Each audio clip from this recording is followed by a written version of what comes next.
Hello दोस्तों, लकवा यानी स्ट्रोक एक बहुत ही कॉमन, बहुत ही डेडली बीमारी है।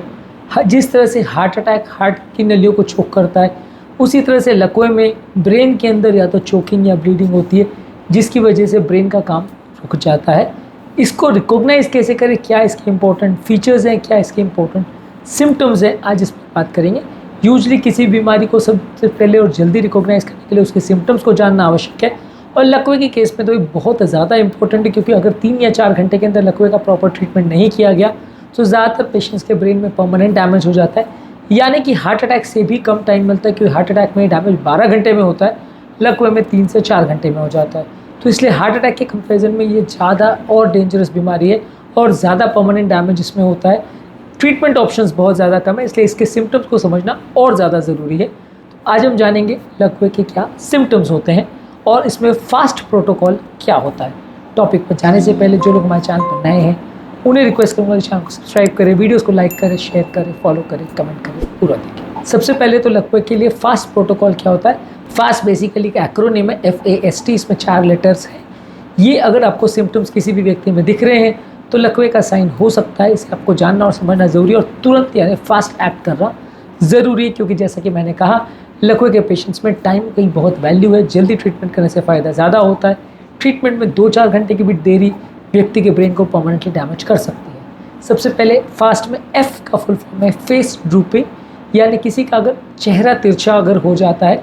ज़्यादातर आप किसी व्यक्ति को मुस्कुराने को या कुछ बोलने को बोलते हैं, अगर आप उसको मुस्कुराने को बोलते हैं उसके चेहरे में तिरछापन दिखाई देता है, जिसमें कि चेहरा एक तरफ खिंचता है और दूसरी साइड की मसल्स काम नहीं कर रही होती है, तो ये बेसिकली एक लकवे का इंपॉर्टेंट साइन होता है, यानी फेस ड्रूपिंग, F फेस। अगला इंपॉर्टेंट सिम्टम है आर्म वीकनेस, यानी A for arm weakness. Arm weakness का मतलब है कि हाथ का सुन्न पड़ जाना। आप पेशेंट को दोनों हाथ हवा में उठाने को बोलिए, और अगर एक हाथ नीचे लटक जाता है, आपने हाथ उठाने को बोला और एक हाथ नीचे जा रहा है, यानी कि नीचे की तरफ झूलता चला जाता है या गिर जाता है, उठा नहीं पाता है पेशेंट, तो ये लकवे का साइन हो सकता है आर्म वीकनेस, यानी A फॉर आर्म वीकनेस। अगला है speech difficulty, S for speech. Fast में तीसरा लेटर S है, S फॉर स्पीच डिफ़िकल्टी। इसमें बेसिकली ये है कि आप पेशेंट को कुछ बोलने को बोलते हो, उसकी आवाज़ में लड़खड़ाहट या तोतलापन देखने को मिलता है। यदि इस तरह का कोई डिफ़िकल्टी उसकी आवाज़ में बोलने को मिलता है, सेंटेंस भी वो कंप्लीट नहीं कर पाता या सेंटेंस अबनॉर्मल निकलता है, क्लियर वो नहीं बोल पाता है, तो ये लकवे का साइन हो सकता है। पहले व्यक्ति क्लियर बोल रहा हो ये ज़रूरी है, अगर पहले से व्यक्ति को तोतलाहट है तो ये उसका साइन नहीं होगा। सडनली अगर ऐसा हो रहा है तो इसका साइन हो सकता है। इसके अलावा T का फुल फॉर्म है time to call emergency service. ये बेसिकली एक एड ऑन है, ये लकवे का साइन नहीं है, लेकिन हाँ अगर FAS आपको मिल रहा है, यानी फेस ड्रूपिंग, आर्म वीकनेस और स्पीच डिफ़िकल्टी मिल रहा है, तो it is time to call the emergency service. आप उनको कॉल करिए और बुलाइए। फास्ट बेसिकली एक कॉमन आदमी को याद करने के लिए ऐसा बनाया गया है कि यदि चेहरे में तिरछापन मिल रहा है, हाथ में कमज़ोरी मिल रही है, बोलने में डिफ़िकल्टी मिल रही है, तो आपको इमरजेंसी में एम्बुलेंस को कॉल करना है, हॉस्पिटल पेशेंट को रश करना है और पेशेंट का तुरंत ट्रीटमेंट चालू करवाना है। इसके अलावा लकवे में आप कुछ और साइन सिम्टम्स भी देख सकते हैं, जैसे बहुत तेज़ सर में दर्द होना, हाथ के अलावा पाँव में भी कमज़ोरी या झुनझुनी या पैरास्थीसिया का एहसास होना। इसके अलावा चलने में बैलेंस नहीं बनना या लड़खड़ा जाना। इसके अलावा माथे में बहुत ज़्यादा कन्फ्यूजन होना, कुछ भी काम में फोकस नहीं कर पाना, बोलने में तकलीफ़ होना, आपको कोई अगर कुछ बोल रहा है तो समझने में दिक्कत होना।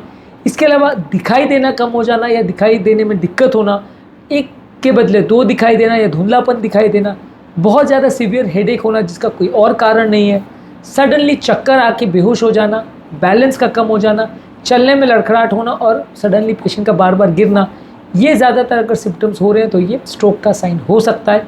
इसके अलावा यदि व्यक्ति को खाना निगलने में तकलीफ़ हो रही है, या कोई चीज़ों को पकड़ने या कोऑर्डिनेट करने में दिक्कत हो रही है, या बार बार चक्कर आ रहे हैं बिना किसी कारण के, तो ये सारे ही लकवे के साइंस और सिम्टम्स हो सकते हैं। इनमें से हर चीज़ में ये ज़रूरी है कि पहले पेशेंट को कोई बीमारी नहीं होनी चाहिए। यदि व्यक्ति को पहले से वो प्रॉब्लम थी और वो थोड़ा सा बिगड़ा है या लगभग वैसा है, तो आप उसको लकवे का साइन नहीं मान सकते, फिर आपको कंफर्म करना पड़ेगा कि वो कोई और कारण से तो नहीं हो रहा है। लेकिन यदि ये सारे सिम्टम्स या इनमें से मल्टीपल सिम्टम्स पहले नहीं थे, अब पहली बार हो रहे हैं, तो आपको डेफिनेटली ब्रेन के लकवे के लिए जाँच करना ज़रूरी है। कई बार सडनली अगर मेमोरी का लॉस हो जाता है व्यक्ति को, तो वो भी एक लकवे का साइन हो सकता है कि पहले व्यक्ति की याददाश्त अच्छी थी, सडनली उसको याद कुछ नहीं आ रहा है, किसी के नाम नहीं याद आ रहा है, नाम भूल जा रहा है, या वो कहाँ है क्या कर रहा है ये भूल जा रहा है, तो ये लकवे का साइन हो सकता है। हालांकि ये दूसरी बीमारियों में भी ये सारी चीज़ें देखने को मिल सकती है, तो ये ज़्यादातर एटलीस्ट ये मान के चल सकते हैं कि ब्रेन की कोई बीमारी से रिलेटेड है, और ज़्यादातर इस तरह के सारे ही केसेस में आपको ब्रेन का स्कैनिंग या इवैल्यूएशन करना आवश्यक है, क्योंकि इसके बिना आपको पूरा पता नहीं चल पाएगा कि पेशेंट को प्रॉब्लम कहाँ है और क्यों है। तो आज के टॉपिक में हमने बात करी लकवे के क्या इंपॉर्टेंट सिम्टम्स होते हैं और कैसे आप रिकॉग्नाइज करेंगे कि इस व्यक्ति को लकवा हो सकता है। ये सारे ही फीचर्स लकवे के साइन हो सकते हैं। यदि किसी व्यक्ति को इस तरह के कोई भी साइंस और सिम्टम्स हो रहे हैं तो आपको उसको इवैल्यूएट करना ज़रूरी है, उसकी जांच करना ज़रूरी है। सबसे पहले उसको हॉस्पिटल ले जाना ज़रूरी है, तुरंत 1 आध घंटे के अंदर सीटी स्कैन करना ज़रूरी है। सीटी स्कैन में अगर लकवा कंफर्म होता है तो कौन से टाइप का लकवा है ये कंफर्म करना ज़रूरी है, और उसके बेसिस पर ट्रीटमेंट प्रोटोकॉल इनिशिएट करना पड़ेगा। अगर ब्लीडिंग वाला लकवा है तो उसका ट्रीटमेंट अलग है, क्लॉटिंग वाला लकवा है तो उसका ट्रीटमेंट अलग है। इसके अलावा एक सेपरेट वीडियो में हमने ये भी बात करी कि कितने टाइप्स के लकवे होते हैं, लकवे के लिए हॉस्पिटल में क्या ट्रीटमेंट किया जाता है, और थ्रोम्बोलिसिस या खून पतला करने के जो इंजेक्शन दिए जाते हैं उनका क्या प्रोटोकॉल होता है। ये सारी वीडियोज़ बहुत ज़्यादा इंपॉर्टेंट है लकवों के पेशेंट के लिए, इसे ज़रूर चेकआउट करें।